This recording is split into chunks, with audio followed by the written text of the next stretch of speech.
Why do you work hard? Why do you work hard? Do you work hard? Some of you do and some of you don't. If you work hard, why do you do it? It's expected. It's expected. Well, if you're loving it, then you don't call it working hard. If you're loving it, then you're playing, then you're inspired, then you're energized, then you're eager. But when you say, I work really hard, and we say, why do you work hard? The answer always is, because somebody expects me to work hard, or because I expect to work hard, or because I want some result that I believe that I have to work hard in order to do it. And what we want to point out to you is that the hard work that you're doing, and that the resentment that you feel when you're doing it, and the struggle and pain that you're offering is the very thing that is preventing it from coming easily to you. This sounds really simplistic, but it still shocks me how few people actually practice this. And it's a struggle to practice, but is this issue of focus. But if we get on the treadmill together, right, there's two things. You're getting off first, or I'm gonna die. I have always believed that success is a challenge to attain, and it is fleeting once you have attained it. I have a lot of friends, they take vacations for 6 weeks and 8 weeks and 3 months, and they're never happy. So I watched my father, so I like to work. Depending on how well you want to do, and particularly if you're starting a company, you need to work super hard. All a company is a group of people that have gathered together to create a product or service. And so depending upon how talented and hardworking that group is, and the degree to which they're focused cohesively in a good direction, that will determine the success of the company. So look, you want to get your work ethic so high that people actually admire you. I'm going to ask you a question right now. Do people know you because of your unbelievable work ethic? If you can't answer yes to that, man, you're not going to get in that top 10%. But I'm exactly where I wanted to be because I realized I got to commit my very being to this thing. I gotta breathe it, I gotta eat it, I gotta sleep it. And until you get there, you'll never be successful in life. I do something creative every day. And if I had to paint for a career like living, whether I feel like shit, like it's a real job, I show up every day, repetition, every fucking day you paint, no matter what, no excuse. If you want to do something, you're going to do it. When you quit, you quit. Something bad enough happens and you feel the pain and you don't want that shit anymore, you quit. If somebody says to you, it's balance, life is balance, it's just simply not true. If you're a real entrepreneur, there is no balance. You work on your business 24/7. You have to be always focused on what you're doing. You gotta work hard, and you gotta focus every day on your job at hand. You need to give it everything you've got all the time for yourself. For yourself. Most people would play it safe rather than take a chance. If you really want to be awesome, never do the comfortable thing. Always take the fucking chance. You've got to find what you love. And that is as true for work as it is for your lovers. Your work is going to fill a large part of your life. And the only way to be truly satisfied is to do what you believe is great work. And the only way to do great work is to love what you do. Whatever the mind can conceive and believe, the mind can achieve, regardless of how many times you may have failed in the past, or how lofty your aims and hopes may be. No more fucking bullshit. Stop fucking bullshitting you and me and everyone else around you. Take some fucking action. Make it fucking happen. Fucking now.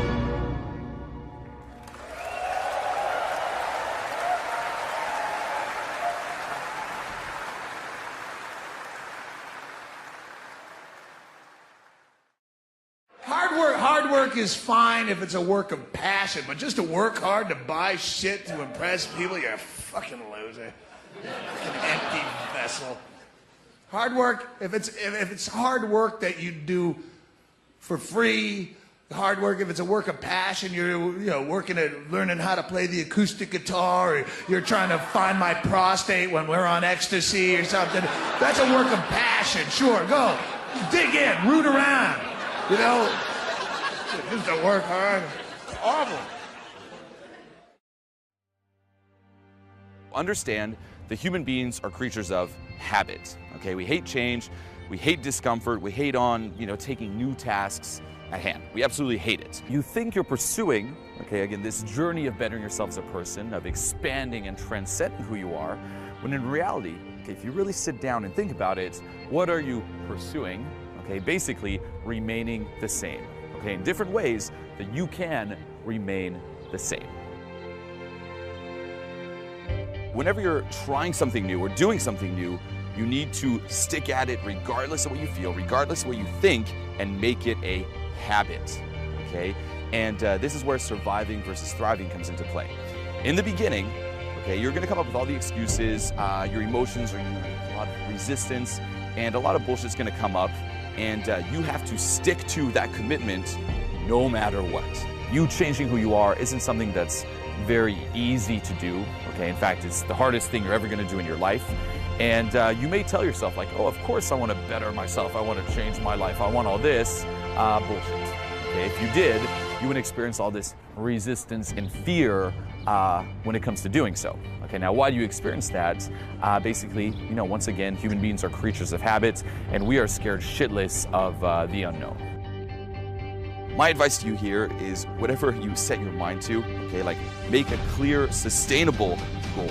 Okay, don't get burnt out and just just be in this reality that it's a living hell. Make it sustainable, but then just stick to it. Okay, and focus on surviving it. Okay, like surviving the new pace, surviving the new activity, if you will, until it becomes a habit, and then from there focus on thriving.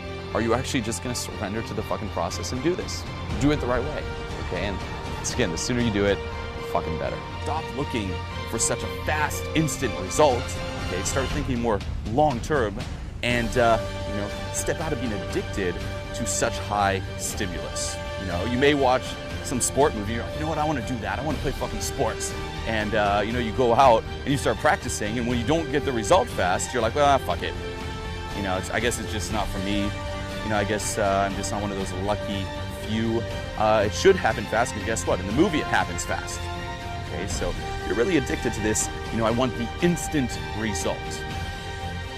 We always want the magic pill. It's like, how can I get it instantly? It's like, how can I get my instant food, my instant coffee, my instant this, my instant success? No. Okay, re-addict yourself to long-term thinking and slow, steady, hard work. There have been over 100 talk shows since we started, but every time I would feel like, all right, got to step up our game, got to step up our game. The way you step up your game is not to worry about the other guy in any situation, because you can't control the other guy. You cannot control the other guy. You only have control over yourself. So it's like running a race. The energy that it takes to look back and see where the other guys are takes energy away from you. And if they're too close, it scares you. So that's what I would say to my team all the time. Don't waste your time in the race looking back to see where the other guy is or what the other guy is doing. It's not about the other guy. It's about what can you do. You just need to run that race as hard as you can. You need to give it everything you've got all the time for yourself. For yourself. I don't know how to start making a video. I mean, I do, but it's just like, I just know I'm supposed to start. And most people don't even start. They just go, I don't know how, so I'm not going to start. So I'm trying to make a video and talk about how profound an entire 2-day event is, where it just starts and it just does its own thing. Where you start and you go into a place of creativity for 2 days, where time kind of leaves because you just spent 2 days not on Facebook, not around all the people around you that tell you why you can't do anything. And often we don't start something because we need to see all the results in that 1 second before we start. Like, oh, I want to write a book. Then you immediately go, I don't know what it would be all about, so I'm not going to write anything. But the journey was what was so fun, like starting to write and letting it unfold in front of you. So I'm making this video right now and I sincerely don't know how to start, but content seems to be coming through because I don't know what I'm gonna say, but I'm okay with that. And we live in a world where people need to know when they don't know. And what if you could instead just be okay with not knowing? What if life suddenly went to a place where you go, I don't know what I'm supposed to do. I don't know how to show up. I just know I'm going to show up. I don't know what I'm supposed to do. I just know that my body feels like leaping towards this. It feels like writing this book or leaving this company or asking that person out. But I don't know what'll happen. I don't know how, but I'm okay with that. Trying to be perfect and using it as an excuse not to take action. This is a good one of the YouTube. Let's use a YouTube example. For years I was like, oh well, you know, the camera's not good enough. I didn't do it at film school. Like I'm like, you know, I'm not the steroids, I'm swollen. No. And I was like, fuck it. I've got some shit that people can benefit from, and I want to fucking share it. Instead of focusing on quality, perfection, and shiny bullshit, this really just fucking doesn't really do anything. Do it now and then. If you're addicted to perfection and fake shit, put up some videos that are fake and perfect, whatever. I do now and then. But focus on more bringing value to your community, daily content. Whatever you do, your daily disciplines is what you become tomorrow. Good or bad. Your daily discipline of going to bed late, long term, fucks your metabolism. Daily discipline of going to bed early, boosts your metabolism. Daily discipline of uploading regular content to YouTube, boosts it. So don't get caught up in the perfection mindset of, well, not good enough. No more fucking bullshit. Stop fucking bullshitting you and me and everyone else around you. Take some fucking action. Make it fucking happen fucking now. I just don't think people believe me. I think 99.9%. Your country is not the variable of your hustle, my friend. Now the environment and like entrepreneurship is glorified in the US. The UK wants to be more reserved, different, you know, but your hustle, your work ethic, your drive is not predicated on your zip code.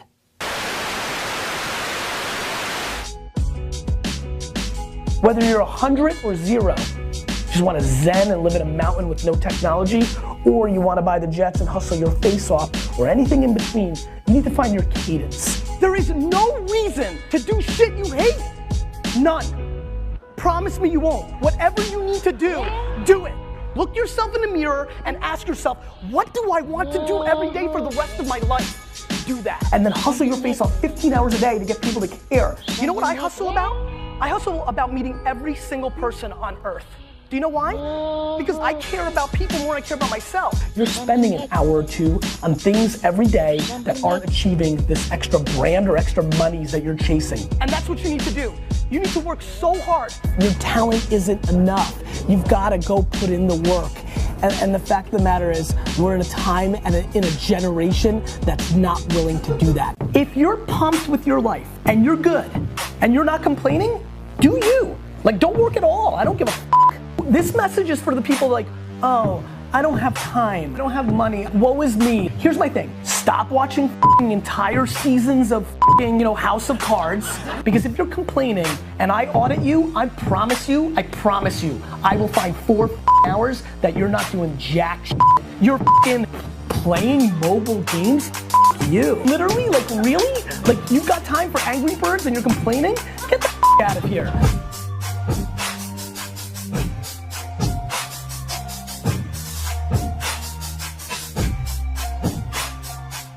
If you've got a plan B, it's because you do not believe in your plan A. And if you don't believe in your plan A, don't get upset when other people don't believe in your plan A either. The thing that keeps you stable as a business owner is your base, whatever your base is, your family and so forth. Without that, it's not worth a carrot. There's been this myth that there's a work-life balance. I do what I want when I want. That's complete work-life balance. Business is nothing to do with business, it's to do with people. If I don't like you and you don't like me, it's going nowhere. Be 100% yourself 100% of the time? Spend 100% of the time being 100% you, and if people don't like you for being you, next. Do you think everyone should be an entrepreneur? No way. Stop putting pound notes over people's heads. Stop overestimating anyone. Stop underestimating anyone. Treat everyone the same with respect. This is the type of mindset that fucking destroys most guys. Most people would play it safe rather than take a chance, okay? And everyone does it at some point. There's some moment in your life where, oh, I could take a chance, or oh, I could just do what's comfortable. If you really want to be awesome, never do the comfortable thing. Always take the fucking chance. And you will fail sometimes, and people will laugh in your face, and sometimes you'll fall on your face, but you will become that guy who fucking destroys and does everything he wants to do, right? Because you're taking chances. Most people are not in that fucking group. There's a really interesting story. There was a chain called Macy's in the States. It's a huge department store, sold like everything. They're worth millions of dollars. And at one point, they put an ad in the paper saying, hey, we're hiring people to be managers and supervisors for our chain. And the union of people who work for Macy's were pissed. They're just like all the people who work in the shops were like, why are you offering these higher quality supervisor roles to people outside the company? You should offer them to us. And they were fucking pissed off. So the management said, oh, we're sorry. Yeah, you guys can have the jobs first. And to get these jobs, all you have to do is you have to come in twice a week, just twice a week, for like 3 hours of training after work. So like Tuesday and Thursday for like something like 2.5, 3 hours. And we'll train you over a period of months, and then you can get these jobs to be supervisors, and actually you can work your way up to actually manage an entire store, make a lot of money, get your own fucking paid expense account and car, like a proper job. Guess what percentage of employees in that store actually went ahead and applied, just applied to get on that program to take the training? 3%, okay? And this is a little number I've really realized is true in everything, in nature, especially with humans. Only 3% of people are even trying. You realize this? Only 3% are actually like, yeah, I want to be really amazing. I want to fucking kick ass. Only 3% will actually, I mean, think about it. All they have to do is go, yeah, I'll take that training, show up for 3 hours twice a week, and they're going to get more money, more responsibility, better lives. They're literally going, hey, we could just give you a better life. 3% of people went, yeah, we'll take that. So most people aren't even trying, okay? And when you realize most people aren't even trying, you can really get whatever the fuck you want out of your life. Anything. There's no limits on what you can get. So I leave you, listen to me. We have gotten to a point where it's midterms and we're moving forward. The days of you getting money, I'm not saying we quitting, but I'm saying the day has got to go from external to internal. You have to give it everything you got. No more TV, no more parties, no more playing. If you don't have a 4.0, what you need to be doing is studying. Get off the phone. I'm sorry, I'm not available until the end of this year. No, I'm for real. You reached the right number, but you called me at the wrong time. Call me back January 1st. I'm about to get busy now. But I'm exactly where I wanted to be because I realized I got to commit my very being to this thing. I gotta breathe it, I gotta eat it, I gotta sleep it. And until you get there, you'll never be successful in life. But once you get there, I guarantee you, the world is yours. So work hard and you can have whatever it is you want. Thank you guys for your time.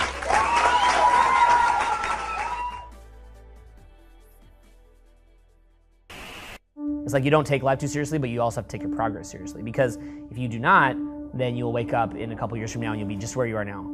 Just exactly where you are now. So your life will blow by faster than you realize. It's super, super fast. Right now, a year passes for me feels like a week. That's how it feels. Years will blow by. 4 years from now will seem like nothing, dude. And you'll either be a pimp or chode. Dude, anything that of real significance takes years to cultivate. But what's cool is that the years blow by fast, and you can get what you want actually pretty fast. Our minds are filled with, again, we're contrasting ourselves against people, comparing ourselves, rather than just getting into momentum. You shouldn't be thinking. People are thinking too fucking much. Or they're comparing themselves to other people, as if by comparing yourself, that matters. What does it matter? They're mentally fucking lazy. People, Tony Robbins says, people major in minor things. Turn off the fucking TV. News and shit is a goddamn fucking tabloid. What help has any of that shit given you? Dude, like, you have to train your mind to be like, okay, new task, look at the task, focus on it. I work fucking hard, dude. Everybody that I see working is, in my mind, fucking pussies. Holy shit, people don't work, dude. It's so crazy how little people work. People go to work for 8 hours, it's like 2 hours. What are they doing? I watch people work, I'm like, what is he doing? Why is he here? Go run in the field, motherfucker. Don't just sit here. Go run, play. Don't sit here in this weird gray zone between working and not working. What are you doing? I'm self-hypnotized for two things: hard fucking work and being fucking funny. So because of that, work ethic is built, right? So it's like an endurance race. So the thing is, like, you build that up. That's why, like, I love these guys that are like, the economy is getting bad, man. Oh shit, I'm like, no, you're a pussy. You want to keep being a pussy and then have easy money given to you. People just don't fucking work. They have no work ethic. I never meet anybody with fucking work ethic. Like, rarely. When I do, I'm like, yo, high five, dude. And then we're like instantly friends because almost nobody has a work ethic. It's so crazy. I'm having as much fun working as I do fucking around. You guys see that? There's no difference to me. I don't care if I'm working, if I'm having fun. Recreation is overrated. People think you need to be having a recreation to have fun. You don't. I can't have fun working? Why not? It's your attitude towards the work. Now, sometimes work can be tough. I get that. It can be miserable. It can be soul-sucking. But in general, it's mental strength. You choose to have fun because you have no mental muscle that chooses to have fun at that point. It's like, what could be possible after 10 years? Like, start thinking like that. Like, what could I look like in 10 years? What could I look like in 20 years? What could I look like in 30 years? Like, you're 20, you should be thinking, what could you look like in 30 years? What could your life look like? And I realized that I need to surround myself with winners. I need to surround myself with people that are killing it and crushing it at life. I need to surround myself with people that hold me to higher standards. I need to read books and control my influences. And I'm very careful about what influences I allow into myself. Very, very selective about what people I allow around myself. If people are acting up, I get rid of them. You gotta do it, man. The Iron Gate, baby. Personal boundary, shut. The Iron Gate. Personal boundaries, any bullshit, shut. And as you grow, you'll have to do that to more and more things. See, growing is about saying no to more and more things. You say no to bullshit little tabloid pretending to be media. You say no to friends that are negative. You say no to procrastination. You say no to approaching anxiety with a woman. You say no to holding yourself to lower standards. You just say fucking no. What's the best way to get your first foot on the ladder to success? Because not everybody starts with money in the pocket. You know, here's the thing. If somebody says to you, it's balance, life is balance, it's just simply not true. If you're a real entrepreneur, there is no balance. You work on your business 24/7. You sacrifice everything. You do anything you possibly can, including firing your mother if you have to make that business survive. That's all that matters. Once you have success once, you have the personal freedom to pursue many other interests. But until you get it done the first time, nothing else matters. The best thing I've ever learned from a mentor was my father. And he said to me, focus on what you're doing. Make sure you work hard, and you'll be very successful. But he also said at that time that you can't go off in a different tangent. You have to be always focused on what you're doing. You've got to work hard, and you've got to focus every day on your job at hand. If that happens to you, and I've done that over the years, and I often remember him saying this to me when I was talking, that we have to go out, we have to work hard every day, and we have to focus. And if you stay focused, you'll win. Your own business. Your father was successful in real estate. You've obviously been highly successful. What did you learn from your father? Well, he loved to work, and he was happy. He was a happy man. He wasn't, you know, one of these guys, and I know many of them, and you know many of them, they're in their psychiatrist every day. I say, what do you do? My father was a worker, and he loved to work. He'd work on Saturdays. He'd work on Sundays. He just liked it. He'd go to church, but after church, he'd go and work. He'd go check a building that he was putting up in Brooklyn. You know, he was mostly in Brooklyn and Queens. And he just loved it. And I think more than anything else, not because of what he taught me lots of different things, but I watched him be a happy man and work until he was like literally 93. He was 93 years old when he died.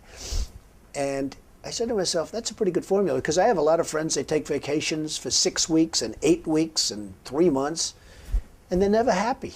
So I watched my father, so I like to work. The policy that I use, or the phrase that I use, is turning pro, which is a kind of a different attitude from being an amateur to being a professional. Now, an amateur, when an amateur hits a sticking point, like if you're going to play basketball and your ankle hurts, you'll just retire to the bench and say, hey, it hurts. But a pro, like Kobe Bryant or somebody like that, learns to play hurt. And a pro learns to do all the things that we do on our regular jobs, but apply it to our love, the love of our life, our work. A pro shows up every morning no matter what. A pro stays on the job all through the day. A pro doesn't over-identify with the work, so that if there's a failure, it knocks him out of the batter's box. A pro doesn't take failure personally or success personally. A pro is patient. A pro endures adversity. A pro plays hurt.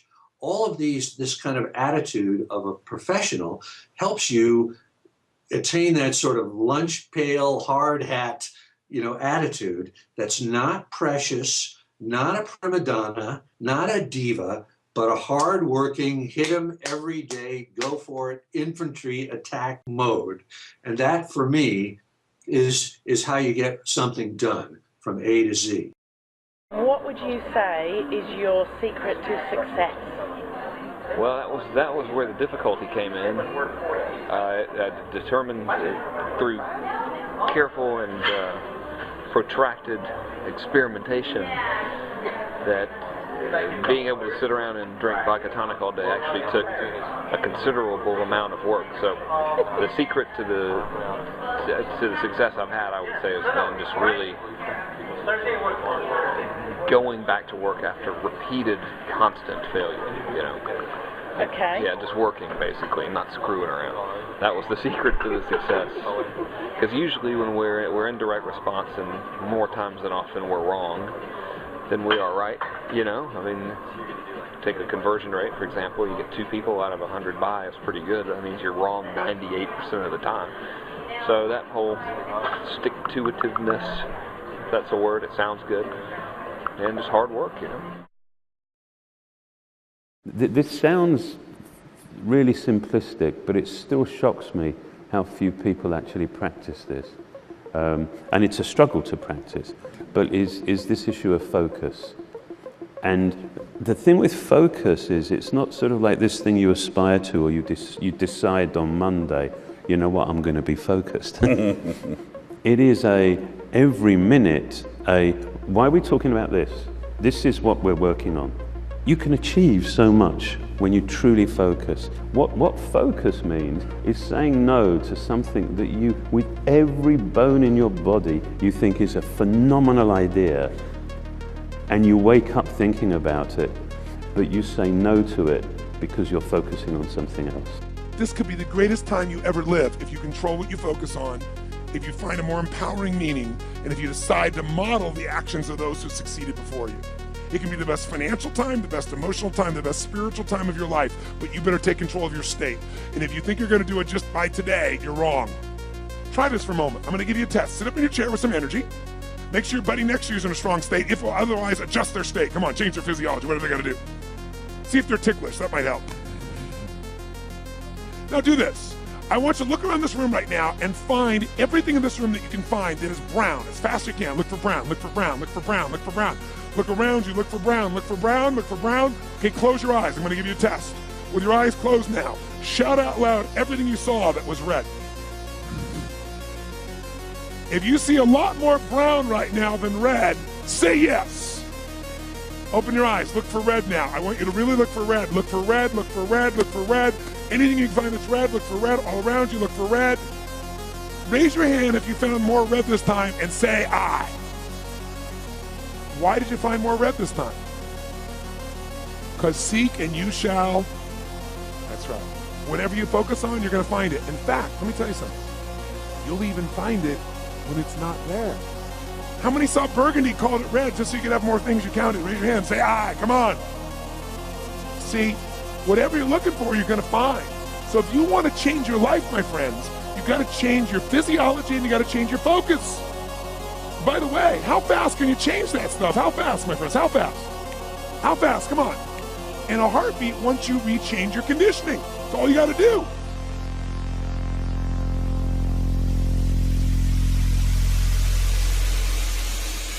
When you are going to focus on something, when you're going to focus all of your attention on something and you want to give it your full attention, the only way for you to really focus on that one thing is to be completely confident in your mind that that is the thing that you should be focused on right now, that you're not going to get in trouble for not doing something else. Get a yellow pad or 4 sheets of paper and set your timer for 50 minutes. And here's what I want you to do in that 50 minutes. I want you to write down every thought that's on your mind. Everything you can possibly think of. Now, it seems like you're thinking, wow, there's a lot of stuff going on there. Here's what's going to happen. For the first 10 minutes, You're going to have thoughts as fast as you can write them. As fast as you can write them down, they're going to come.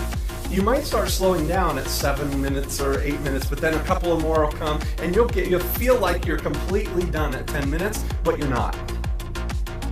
Because at 10 minutes, what happens is, now you can focus into, instead of the things that are immediately on your mind, all the surface things, now you start moving into the proactive things, the things that you'd like to do, the things that you've been meaning to do, the things that you would love to do at some point. And if you spend 50 minutes writing down all of these thoughts, I would challenge you to get to 100 things that are on your mind that are all right there. And the first thing that you're going to notice when you get all 50 of those done is that you will have an immediate sense of relief. You'll immediately feel like, wow, it seems much more manageable when you look at it on 4 sheets of paper than when it's rolling around in your head. And no thought is too significant or insignificant to write on your sheet of paper there. You know, it could be as easy as get milk, or it could be as big as how am I going to pay for retirement, or how am I going to pay for college. It could be any of those things. When you get them all out on that piece of paper, what you're going to find is that you've got enough ammunition on that piece of paper to fuel all of your proactive endeavors for the next 60 to 90 days and beyond. People say you have to have a lot of passion for what you're doing, and it's totally true. And the reason is because it's so hard that if you don't, any rational person would give up. It's really hard, and you have to do it over a sustained period of time. So if you don't love it, if you're not having fun doing it and you don't really love it, you're going to give up. And that's what happens to most people, actually. If you really look at the ones that ended up being successful, unquote, in the eyes of society and the ones that didn't, oftentimes it's the ones that are successful loved what they did so they could persevere when it got really tough. And the ones that didn't love it quit because they're sane. Right? Who would want to put up with this stuff if you don't love it? So it's a lot of hard work, and it's a lot of worrying constantly. And if you don't love it, you're going to fail. So you got to love it. You got to have passion.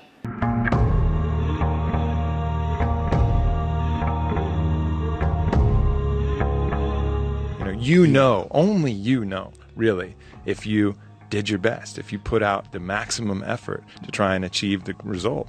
And only you should be able to judge yourself. Only you should be able to judge yourself.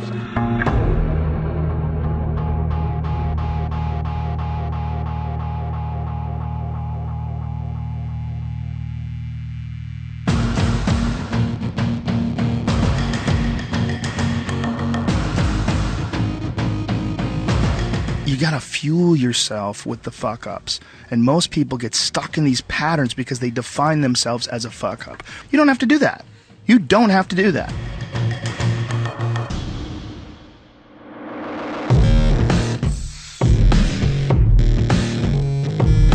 The people that I know that have the hardest time keeping it together emotionally are people that don't work out.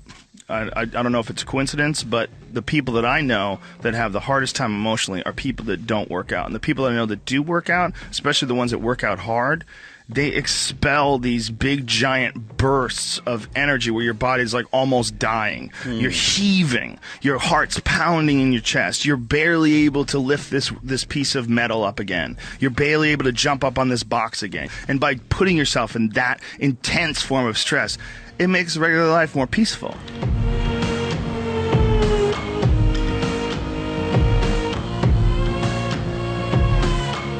That is a shocking thing about exercise. Sometimes when I'm depressed and I finally drag myself out of the house and go to the gym and just run and sweat, and then I'm in my car and I feel great, and it's like, really? That's all I am? We have a certain amount of requirements that our body needs. It needs to move around. It has to. If it doesn't, it atrophies. It becomes fairly useless.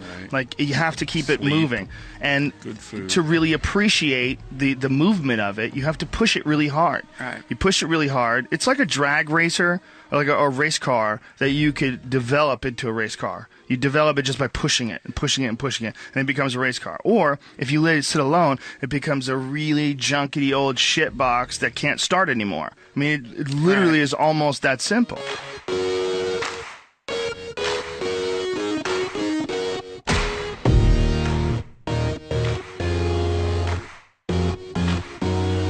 When I eat like a lot of fresh vegetables, when I make like kale shakes and make sure that my diet is clean, I feel better. My fucking brain works better. My body works better. I feel better. Like, there's a dull feeling when you're eating cheeseburgers and fries and you're not getting any real food. There's a dull feeling to life.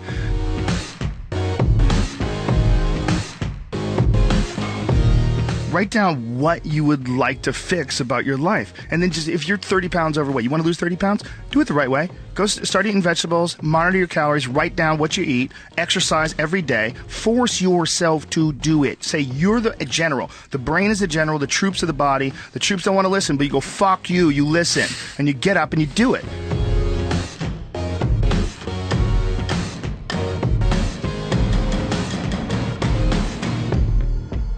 Figure out whatever the fuck you need to do to get your mind right. Because it doesn't matter how much money you make, or it doesn't matter anything that else is going on in your life.